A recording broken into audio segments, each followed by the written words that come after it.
This is the fire table. We're here with my friend Shawn Ricehouse. How you doing, man? How's it going, dude? You came in. Yeah. I was like, he's gonna say no, but I figure, two bald guys sitting in a room in front of the fire.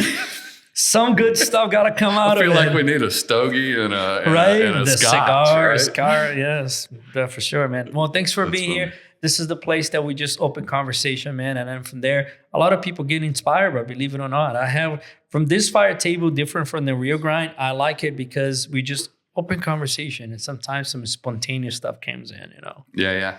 That's good stuff. Shawn, we were talking here recently before. I want to pick up that one, What is the property management? Should you open one or not? That is the topic that we're going to begin to talk about it today. Should you open a property management? Yes or no? Yeah, look, we were having some casual conversation a minute ago about multifamily and the benefits of being in multifamily. And I think the spinoffs alone just from being invested in multifamily are just they're endless. And with your background and my background, from management and construction, et cetera, kind of parlays into, hey, do we open up a vertical or an in-house construction team? Do we open up to your question, a property management team? And it's not something that I think I would advise anybody to do unless they have experience in it. But the key point for me, and when we started in this industry was, you find out that there's so many different third-party players, right? Yeah. There's so many people that you got to bring into the realm to operate these properties.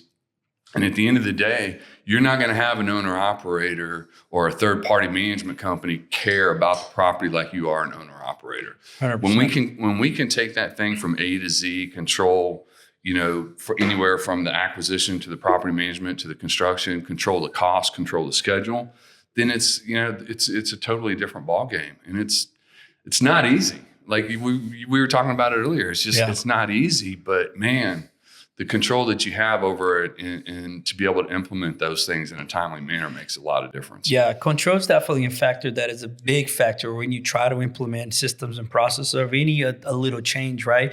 But I want to go back to and think about it. When I started on this business, what this business of multifamily got sold to me as a syndicator, it's really hands off, Well, you got to categorize the people that are active on this and the people that are passive on this. Sure. Because there is the investors that are going to passive, and I can go on all about that, which is great, is amazing. I have passive investors all the deals, but the active investors like, you're hands off. You buy a property, you hire a third-party management company. It has to be over 60 units and above to be able to afford a property management company and all this aspect of it. But, now a few years into it, man, and the complexity into it, So if somebody asked me today, Neander, should I put in a property management company?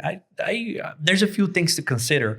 And I think we can break this down, me and you here, by you having property management, us being vertically integrated in our companies.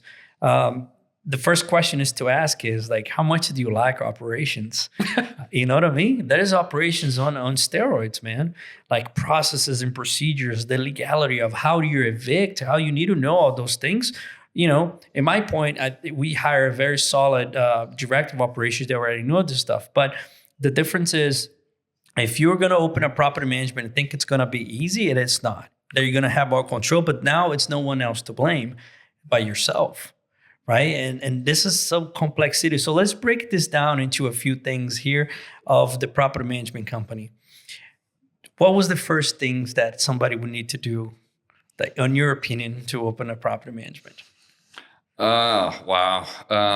First, you need to establish if you want to, have a property management company. And kind of back to my earlier comment, if you have a third-party property management company, you got to manage the manager at some point anyway. But if you're seeing red flags and things that aren't aligning, then you need to step in and either correct the ship or take the ship over yourself, right? Right. And I think that the reason because there are conducting your ship, but the ship is yours. Yeah, exactly. You know, they can just jump out or let it go to an iceberg, man, and all of a sudden it's the Titanic. Well, I think I mean, like it's like you got a captain there, right? But is the captain qualified, and does he care enough about the people on board? He's drawing a paycheck just like everybody else at the end of the day. That's true. When it's your ship and your liability, I think there's a whole different ballgame involved. And so that's kind of where we went with it and why we made our decision. But I think you and I think a lot alike because we want to be able to make sure that we have that control. And if we can partner with somebody, like we did the same thing. We opened a property management company, but we brought somebody in that has 30 years in the property management. Right. It wasn't just, me trying to take construction management and parlay it into property management because it started out that way, but it surely won't end that way. So, yeah, I mean, there's a whole lot of things to take into consideration. And number one is we got to look out for our investors. 100%. And look, there's nothing wrong with having a third-party property management. There's great property managements out there. I actually experienced some good property managers.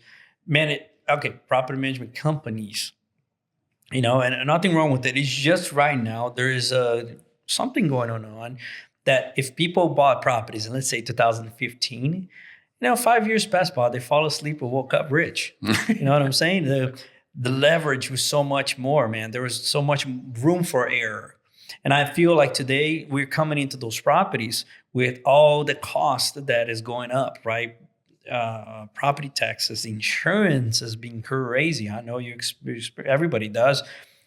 Payroll, it's being extremely high from what it is, and the prices ain't coming down much.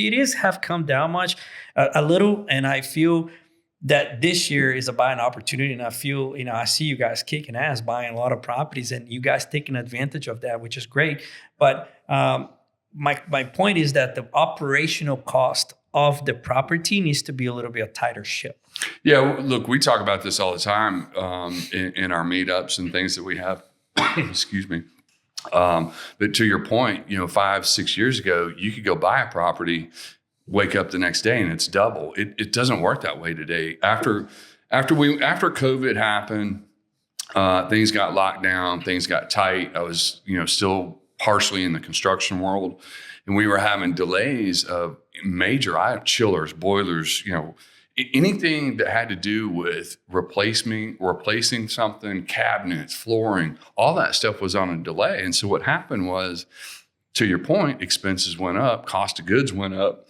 And so now all that has been kind of thrust forward after COVID kind of came to an end. I say it came to an end. Has it yet? Or I don't know if it's still out there. But, to your point, it comes down to operations. Now, you can't just buy the property, wake up tomorrow, and it'd be doubled. And we talk about this quite often, is that it really comes down to operations. And to your statement earlier, in order to be able to control those operations and expedite and make sure that you're on top of financials, I think you have to insert somebody who cares. And again, there's a lot of good third-party property management companies out there. I don't want to dog third-party management companies, but we just found it more efficient to do it ourselves. Right. Especially if you have that background of, you guys are a group that has transferable skills. Like you guys, some of your partners, they already have other businesses and know how to staff correctly, how to grow a company. That's important, But if you don't have that experience, that transferable experience that you can bring over to a property management, it's like you starting a new business that has nothing to do with apartments. Yeah. Yeah. To your point of hands on or hands off. Yeah. Apartment investing is one thing. Property management to do is like another business, man. I know they're one services the other, but growing that company is you growing a totally different business, sure. Right? You do HR things like the company culture, who's overseas, who's the regional, and all that stuff. Who oversees, who holds accountable? Where do you hold them accountable, right? Let's say it's the 15th of the month and your delinquency is high. Who you go to? Yeah, unfortunately, it's like looking in the mirror. Hey, Shawn. Hey, exactly. Why aren't we collecting, right? Exactly. So I have been part of masterminds, dude. That I saw this couple. I can mention names, but I saw this couple very clearly, and they are vulnerably talking after they took property management in-house, but they took in a very mom and pop kind of thing. I think they have 3 to 4 properties, and they took over, and they're just, my life just stopped. I don't network anymore. My marriage is actually stressed because you is the day-to-day of the properties, right? And it's just, I'm so stressed, is overwhelmed. And I was like, I remember listening to this. I don't even had an idea of creating property management at that time. I was listening to this, but that stuck out to me that now, dude, if you don't have that background of that ability of creating a business and delegating, finding who's, you get sucked into the everyday of the property, dude. It's very easy. It's very easy. But, you know, I heard a statement the other day, and I think it's, you know, worth repeating. You can delegate authority, but you can't delegate responsibility. That's true. And so at the end of the day, you know, if you've got a good partner that can come in and help you with that aspect of it being property management or construction management or acquisitions or whatever, I think that it's important to surround yourself with a good team. It's you know, you and I sitting up here are not going to run all these assets or do you can't do it by yourself. It takes a team, and it takes a good team. To your point of, hey, you know, most of our team consists of business owners or at least some sort of entrepreneurship. Yeah. That's a great point. Entrepreneurship to be able to do these things, and it's you can get sucked in real quick, man. Just the fact that you know to do it, the entrepreneur has the sets of balls that a lot of people don't. Man, it's the truth to be told. You know, to be throw yourself out there to be like, man, we got to figure it out, and the responsibility is like, you know, now you're the captain of the ship, or you're the owner of the ship. I'm the last man standing here. You know, that's a huge responsibility. But let's talk about construction now. Let's go. And it's another set of one. This is the third component. You know, we talk about property investing, you know, being owners, then being the property management vertical integrated. And now let's talk about construction managing, which that is another set of shit, if you will. You're not kidding. You know, and I see also a lot of guys coming into this industry with your corporate background, man, and nothing wrong with you. I see some people that do phenomenal because it's not a rocket science, but it's a lot of ways to. I was just talking to a friend of mine. He's a construction manager of a couple properties of my friend, and he was just talking, man, the moment a contractor see the word commercial in front of it, the prices just triples. You know what I'm saying? The manager spends so much money and resources of hiring those guys. You know what I mean? So what is your approach on construction, Shawn? How do you transfer your skills of 30 plus years? Yeah, something like that. 20 plus years. I like the 20 plus better, but 30 makes me sound really old. You are old, man. Yeah, I'm not going to argue. I'm kidding.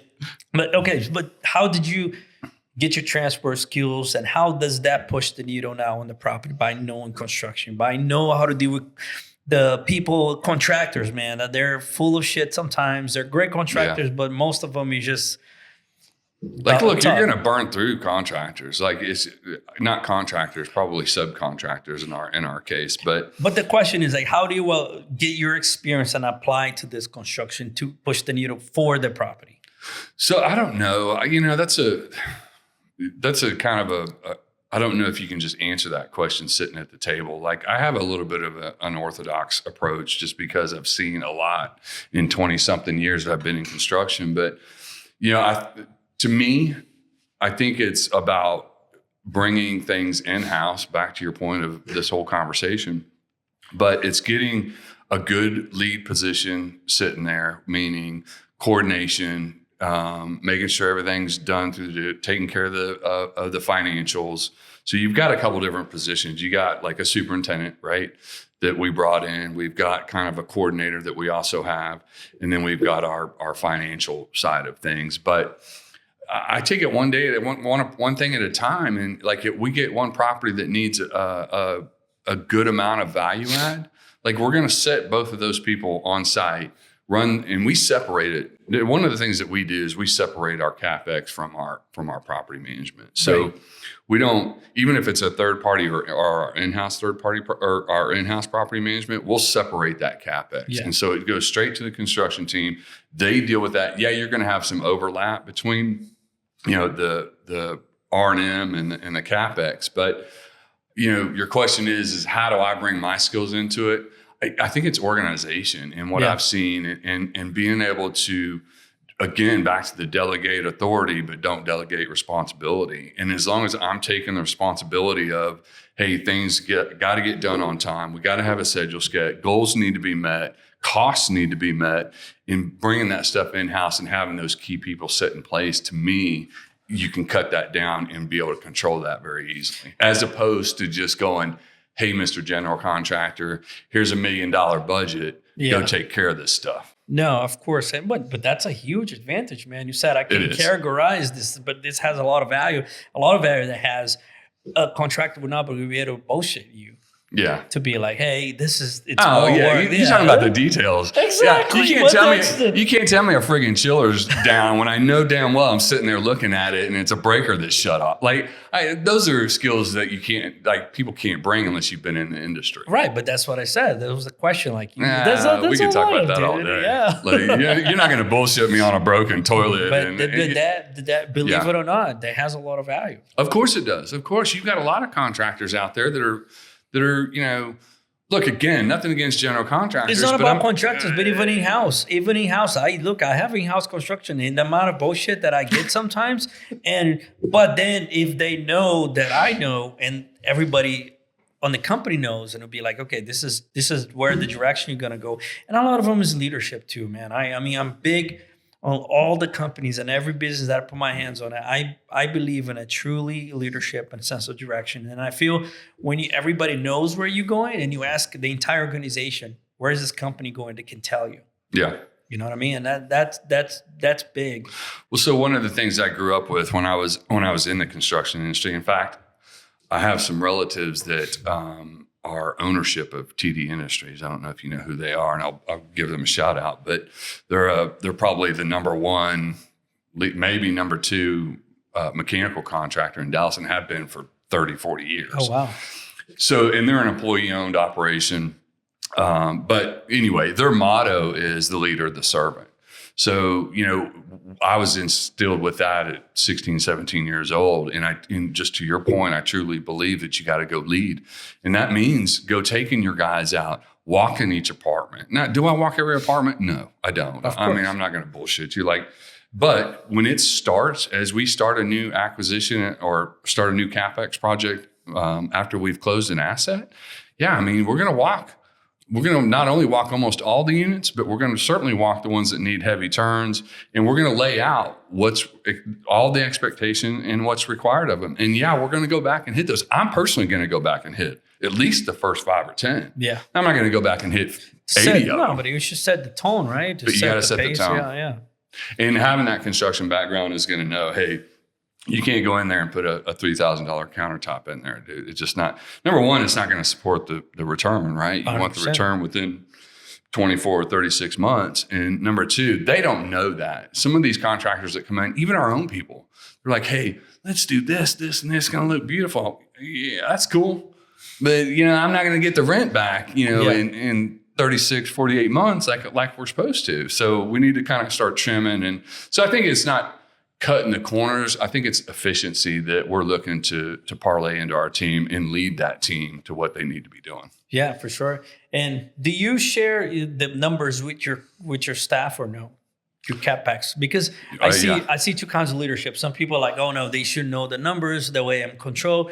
But for me, I rather share everybody numbers because sometimes the employee thinks that we're making a lot of money, right? And then when there's no money in construction or property management. Let's just clear the table on that. Exactly. But when you share the numbers and clearly they'll be like, holy shit, this is it. You know what I mean? So it's like, there you go. That's why we have to keep the budget. So what do you do? Yeah, no, we do this. So I every number that is budgeted and set aside for CapEx, we absolutely share the whole entire thing, all the way down from, we try to lump in payroll and things like that because they don't need to be knowing what each other's making. But I think that's just common practice. But I think at the end of the day, when you've got a budget sitting there and you explain to the people that are working for you, I get that we have an $8,000 budget per door here. But here's the deal. If we can get it done for 5 and we can take that $3,000 and put it back into our investor's pocket, it starts to click with them going, oh, I get it. Instead of, well, why are y'all making $3,000 a door? Well, we're not. We're going to put that back in and return that. And all that's going to do is increase that money somewhere else that might come down the road that we didn't budget. If you have right? it, you can. Yeah, I mean, obviously you're going to set it aside until the life cycle of the project's over. No, but of course, but if you don't, if you save any time savings in the cost, no matter if it's capex or not. Yeah. Whatever, if you sell the property, if we go full cycle, you still have $1 million of capex sitting there. It goes to everybody. But it helps explaining that to the people. 100%. Right. So to our team, it helps explaining all that. And you can start as instantly it clicks in their head like, oh crap, we're doing all this for the investors. Yeah, man, that's what we're here for. Like, we don't need to go spend 8 or 10 just because that's what the budget is. Yeah. So we absolutely try to be as transparent as possible. Like I said, I'm not down into sharing salaries and stuff for our people, but everything else is a wide open book. Yeah. No, the same way. And I feel with being transparent like this, everybody understands, man, because, where I grew up, like my father, I was telling him, oh, you're going to teach him to do all this stuff. And then he's going to open his own company, the scarcity mentality, man. They shouldn't share what you have with your employees. Look, I share everything. I was like, this is how much we make. This is obviously, I don't disclose other people's salary because that creates a little bit of probably confusion. But for the most part of the company budget and matters, goals that we have to pull, man, we need to sell more. And this is our profitability. All the contracts from the landscaping, man, everybody knows exactly what their P&Ls are. I think it should be. On the be. higher level. I think that's what it should be. That creates transparency. And it's like, they understand then at the end of the year, it's like, oh, wow, we didn't make that much money as we thought we would. Yeah. You know what I'm saying? It brings that, I think that transparency, I think is good. Shawn, talk to me about how do you budget for a construction project? How you guys do it on the due diligence part. No, I'm just kidding. What the feel is like, right? I don't know. Am I in a good mood? Am I in a bad mood? Share. A lot of people watch this show that also have, some people don't have any properties, want to get into real estate, but some of folks, they're in the game already, right? And they don't know much about construction. So give a few tips of what things you're looking for, right? When you prior to due diligence. So it's kind of all these are like loaded questions. Is it a B asset? Is it a C asset? Where's it located? What's the demographic? Just share something you look at right now. You guys look at news every day. So we'll give you an example of a C class asset, like over in say Arlington, right? So I think some of those you have to take into consideration, just like I was kind of joking a minute ago, but I mean, you got to understand your geographical location. You got to understand your tenant base and your tenant demographic and kind of what they want, right? So one of the first things that we look at is appeal on the outside. Curb appeal is number one. If they don't get out of the car, if they get out of the car and they go, I don't know about this place, you've lost them. Like they got to get out of the car. They got to make it to the sidewalk, right? And then they got to keep saying, all the way into the office. Yeah. So that'd be probably some of the first things we look at. Does the outside need some updating or some repairs to make sure that it's a nice entrance to the property? And then, from there it's, depending on how the MEP, mechanical, electrical, plumbing system and structural, to me, those are the core. That's kind of what keeps the building operational, depending on if it's an older property, which this one is. It's a chiller system. So we'll look and see what the age of that is, how things are functioning from afar, from a 30,000 foot view. And if repairs are needed, we'll budget in for that. And then we'll go to the inside and start seeing, hey, does the update, does it need floors? Does it need cabinets? Does it need, paint? Does it need, fixtures, lighting, the whole 9 yards? So we'll kind of work it from outside in. But again, it kind of goes back to the demographic and saying, hey, this particular property, you're not going to put $12,000 in the door inside the apartment to get it fixed up because you're just not going to get the return on the money. So we'll go in and do flooring, painting, cabinets, and maybe we'll do a countertop. I don't know. Maybe we'll resurface what's already there. But those are kind of some of from a very high level, how we approach looking at it. Yeah. I say, and on top of that, one thing that probably would be if we're talking about countertops, over there, and what we did to our guy, I don't manufacture countertops and I don't want to get into this business, but I found a guy, he's a smaller guy, he's starting, has a beautiful product. I was like, look, I'm going to renovate 140 units for the course of, 2 years. I'm going to give you every single one, but you're going to give me a flat fee install with the SIG install. Sure. And that's a good tip that anybody could do. You don't need to even have construction experience. Obviously, shop around, make sure. But that if somebody's qualifying with a good product, instead of you going to a big box one, if you go to Google and be like, oh, the major countertops, probably is the same material that the guy installing. The guy is willing to, I'm going to take a less profit on my product. I'm going to do a good job and good service with the warranties. And I'm going to get this 100 and plus units to do. Yeah, I know. Like bulk order is huge, and you can't necessarily do that through the big box stores.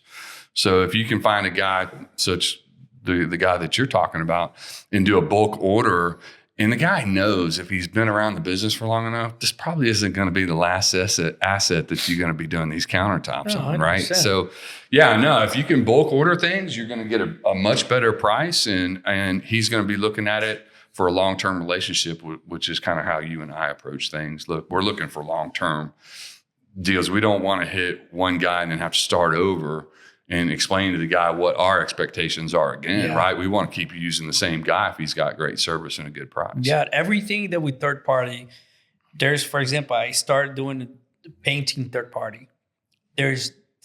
Oh my God, painting's such a pain in the freaking ass, dude. Painting sucks. It sucks. I'm sorry, it painters. Does suck. Like, I don't know how you guys do it. And congratulations if you can make a successful painting business. I know that there's profitability. Otherwise, we wouldn't have painting for our companies. But what I did was we standardize everything that we do that we third party out. It was like, this is how much we're going to pay. And for this amount of quality, we have the paint already. We have all the process written down in a form, and we give it to them. Are you willing to accomplish this job? But this is the budget that we have. Yes or no? You know what I'm saying? That's a good way to look at it. I don't think I've gotten quite that detailed. Yeah. So you have a SOP just for your painter. It's just for the painter. Like, dude, you're gonna mask everything off. Number one. Yes. You're gonna, yes. Okay. Yeah. Okay. When we got our first mall from the landscape company, they gave us a 15-page SOP. How do they want the grass cut?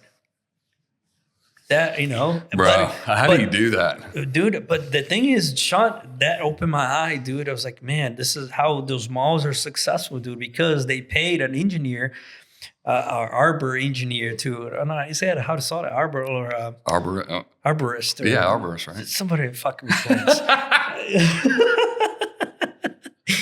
You know what I mean? And they put it together, this SOP, like, this is what we need, 42 cuts a year.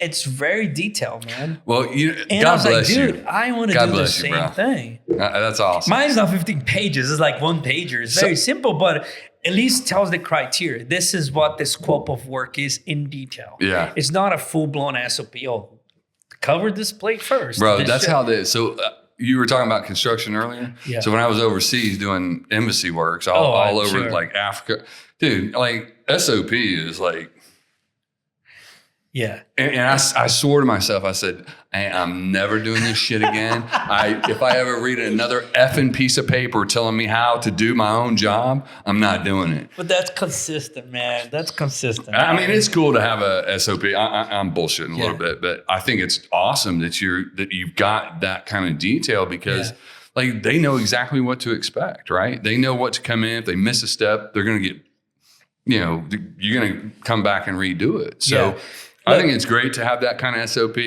Myself personally, after dealing with 30 years of that, no, it's not going to happen. No, I understand. I understand the pain in the ass ish. It is to do that stuff. But it's great. But one thing I read this book, man, and it talked about this. Like he puts it this way. I'm going to ask you that question. You just came back from Brazil. Have you went to McDonald's in Brazil? Oh yeah. Did you order the Big Mac? Yeah. Does it taste the same? No. Yes, it does. No, it doesn't. Yes, it does. You know how much crap and bullshit's in our McDonald's that's not down there? No, it is about the same. Okay. Have you had the quarter pounder with cheese? Let's keep the Royale with cheese? No, but that's a different burger, though. I'm talking about the classic old Big Mac. Okay, I don't think I ordered the Big Mac in fairness. That's why. I think I had the quarter pounder, honestly. No, all right. Yeah, that's different. Okay. But okay, let's just talk about United States. How do we get on hamburgers, bro? Hold on, dude. I'm getting somewhere, okay? Let me show you. So you go to, we in Texas, Dallas, Texas, okay? You go to California, you order Big Mac, it's the same shit. Yeah. It's the same thing. Yeah. And it's being made by the teenager. Why do you think that is? It's because they have this franchise, SOP. Yeah. Anybody can start working at McDonald's and they can reproduce the same taste Big Mac. I went to Pizza Hut the other day, and I've probably been the first time that I actually went to pick it up because I was passing by. I was like, my kid's like whining in the back, like, "Oh, I want a pizza, Daddy." It was like, okay, fine. It was a Pizza Hut. But as I approached the counter, I could look inside. They had 3 massive banners just telling step by step how to do a freaking pizza. Yeah. You know what I'm saying? And after listen to that, it's like, dude, in every aspect of the business, like, how do we have consistency? And that's why right now in our property management, I'm working on, and I've told you that I'm being sucked into the operations because I'm building this stupid ass SOPs, man. I want to be able to execute out of my business and have consistency throughout. For example, rent specials. Who dictate that shit? Right? Who dictate, for example, calendar events for the whole properties? Where is it written? Yeah. You just literally relying on the people's experience of the manager or the regional or the director of operations. But if they all get hit by the bus, who's going to implement that? Where is it? Are they all on the same bus? Or maybe they're all going to go away at the same time? Maybe I'm in the fucking bus and I'll die too. You know what I'm saying? But look, my big question is this. It's like if Neander's no longer in the picture of the Empire company, how's they going to run?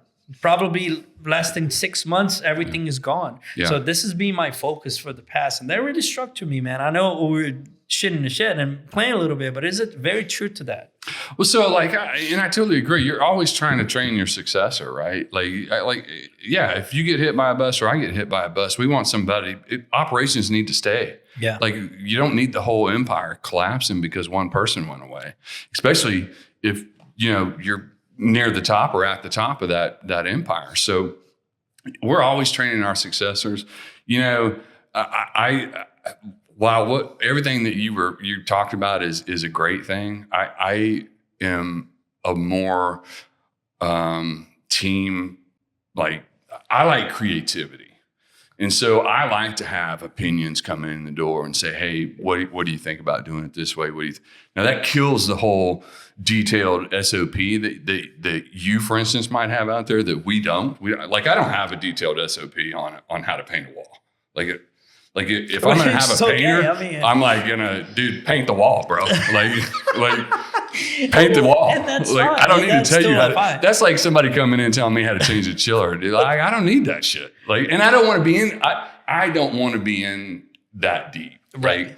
But to your point of having a successor come up, and if something does happen, it's a great thing to have implemented. But I also like having different ideas and not being hemmed up with one way. Maybe it's not the best way. Maybe there's a better way out there. But maybe it's a better way for my company and not necessarily your company. 100%. Right. And this is not a competition or whatever. No. You know what I mean? Or whatsoever. It's open discussion, bro. I'm just talking. Yeah. And I don't know if this is what I'm doing is right either. I don't either. Maybe I'm spending a lot of time with this shit, and I'm going to burn out those freaking SOPs and do a fire. And we just slide it right here, man. You know what I'm saying? Hey, I'm not saying one way is the better way. I'm just saying there's always ways. The only thing that I'm going to, and I truly 100% believe in this, and that I would not ban is it is leadership and teamwork. 100%. This, I would never, ever change anything on my idea on anything, but I can tell that from that approach, if people ask, "Oh, Neander, what are you doing today?" Or I think the success in is by invested in people, and that's been my number one thing. I love that. I mean, you got to invest in people. We talk about this quite often. You need to invest in yourself, and you need to invest in other people, and you got to lead those people, man. If without a Neander at the helm, I mean, they're going to be lost. Yeah. So, I mean, I think it's absolutely the leader, the servant, like I said earlier, and I think that's the best approach. And how you implement your empire is not necessarily how I might implement my empire, right? 100%. But you're not right. I'm not right. I'm not wrong. You're not wrong. It's just each different style. And we're obviously, it's working for both of us, right? Yeah, absolutely, man. And that's what I like to see, and I, talking about other spectrum of this business through this conversation, I'm super proud of what you guys are doing out there. You know what I mean? You guys involve a lot of folks. I've been to all those events, which, I want you to promote Connectcon a little bit. I want you to talk about and your events and having this engagement of people. You guys engage a lot of people. And that is, for me, man, I'm a big, big, big fan of that. And I commend you guys for that. Well, thank you. We appreciate that. It's been a huge success for us to be able to have our program, and there was such a need out there. I mean, you helped us promote Connectcon 2023, and we're there at the helm, and Ichilo was up there as the MC, which did a hell of a job. So it was a huge success, and a big part of that was because y'all were on our team. So, but we found a huge need for people that want to get into the business. Like we were talking about how, it goes back to the very start of this conversation. And, I think you and I were painted a different picture of this hands off, hey, go take down a property. And bullshit. I call it bullshit, man. I call it BS. It's really hands off. And it's hands on, it fits on, head in, everything, dude. It's and so we found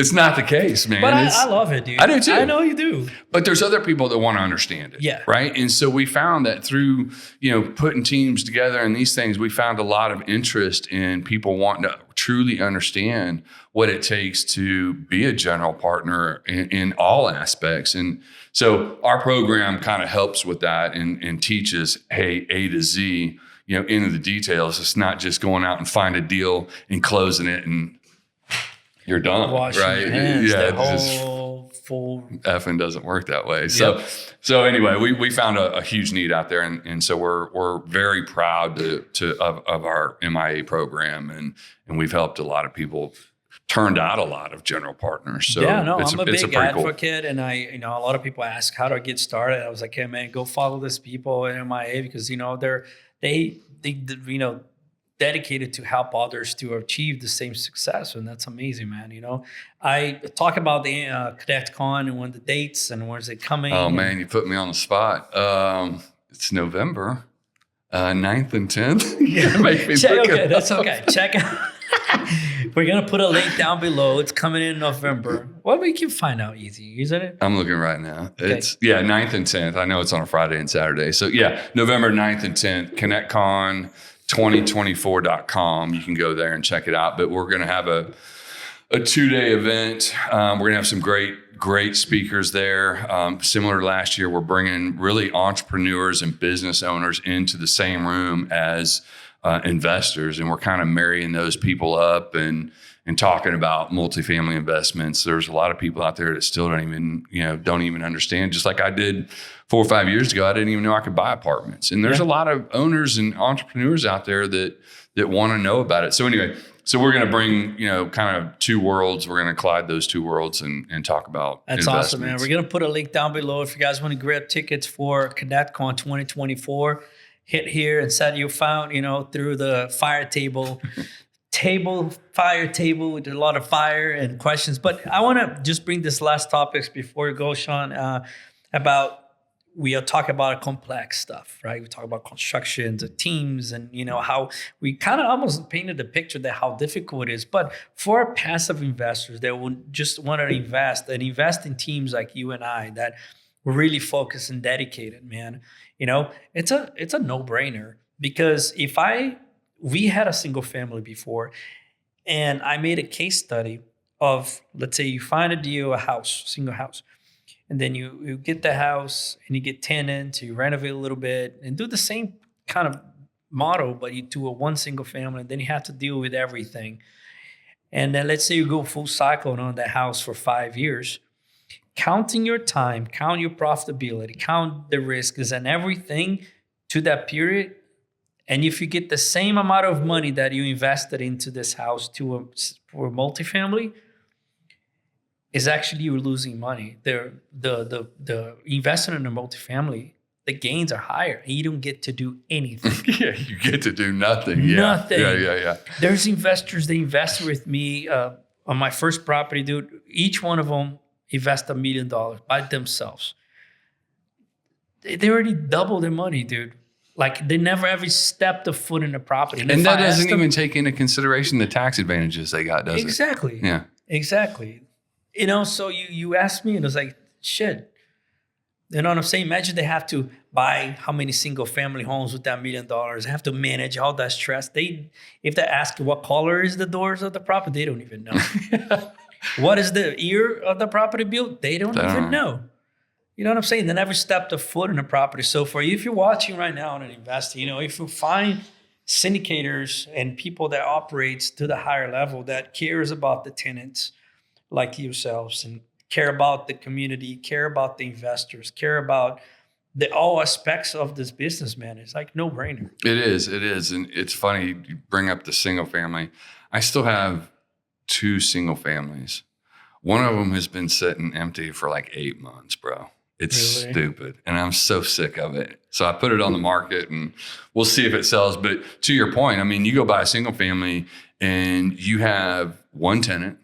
If that tenant moves out, you went from 100% occupied to 0% occupied. Now you're making a mortgage payment out of your pocketbook, not to mention the phone calls and you can't do a third-party property management on one house. If you do a third-party, if you can, but you're not going to leave our cash flow. Okay? That cash flow is bullshit. It'll be like, I'm going to get... No, it's going to eat all your profit away. And one single thing that goes wrong, let's say that your AC, my house, the AC, it went out the other day because it's super hot. It's 105, right? That costs what to replace a small 2,000 square feet home AC with the handler? It'd be what, $8,000? I replaced a 5-ton on my house just with about 2 months ago. Yeah, with the whole system. The whole system. It was like 12 grand. Okay, there you go. It's insane. So 12 grand divided by 12, it's $1,000 a month. That was your cash flow, bro. You're not making cash flow. First of all, you're not making $1,000 cash flow. So it hurts me to see people get into this information like, oh my God, I'm gonna buy a house because I want to.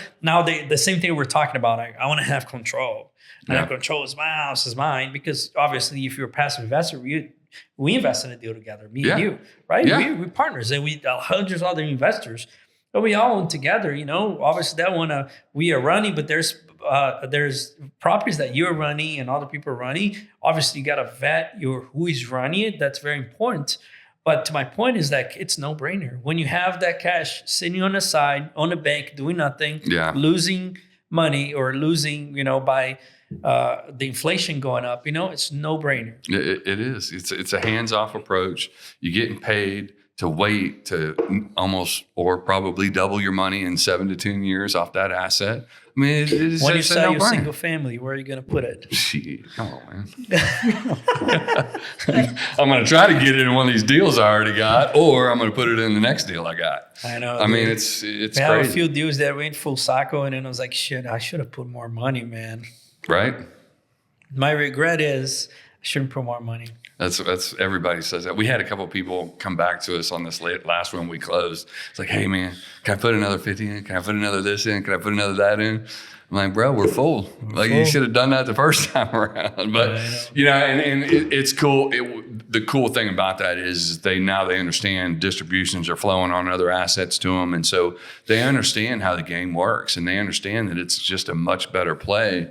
And hopefully, sitting here doing this podcast with you and Multifamily Empire, that gets the word out to really understand the concept of investing into multifamily as opposed to, single family. And my God, have you seen the stock market lately? Man. Like, bro, people that are in that right now are killing themselves. Like, It's sad. Yeah. Like it's taking a turn and it's riding a wave, and you're not getting tax advantages off that. And any gains that any capital gains you're paying taxes on. I mean, it's crazy. Yeah. We have we have some money in stocks, but for liquidity purposes. You know what I mean? Obviously, the multifamily is not going to be a liquid asset. You can cash out it, but I invest on a long-term investment for stocks. But if you're the kind of guy that's going to put a bunch of stocks just to see how it grows, one day you up, one day you down, and then I don't get me wrong, I see a lot of people make money out of stocks and their stuff, but the thing is, when you get to a next level of investment, you should diversify. Yeah. And I'm very transparent to my investors. Like, hey, you have $1 million and just put on multifamily, put 500 multifamily, go find a storage unit, go find something else, yeah, they all cash diversify. flow too. Sure. Yeah. RV parks, I know they're doing killings right now, but the principle doesn't change. Vet your operator, somebody who's running the deal. Who's running that? Who's driving? Of course. Who's the captain? Whose ship is it? Right? Exactly. Somebody that has skin in the game. People that are invested, like Shawn and I, invested in the thing. It's not a hands-off a guy that lives in California and he owns a couple properties, right? We are right here, man. Yeah. We're right here to stay. Agreed. Let's go. Let's go. Let's go. Shawn, I want to thank you. How can people find out about you? Do you have a website, or you have or LinkedIn or anything? Yeah, I mean, or like Instagram. ShawnRicehouse.com. I've got Instagram, Facebook, YouTube. When I'm out there. We'll put down his links down below, guys. Go check this guy out. He's a good friend, good partner here at the Empire Group, my man. Thank you for everything. Hey, thank you very much for having me. And I look forward to doing another deal together, man. Let's go, Let's do it.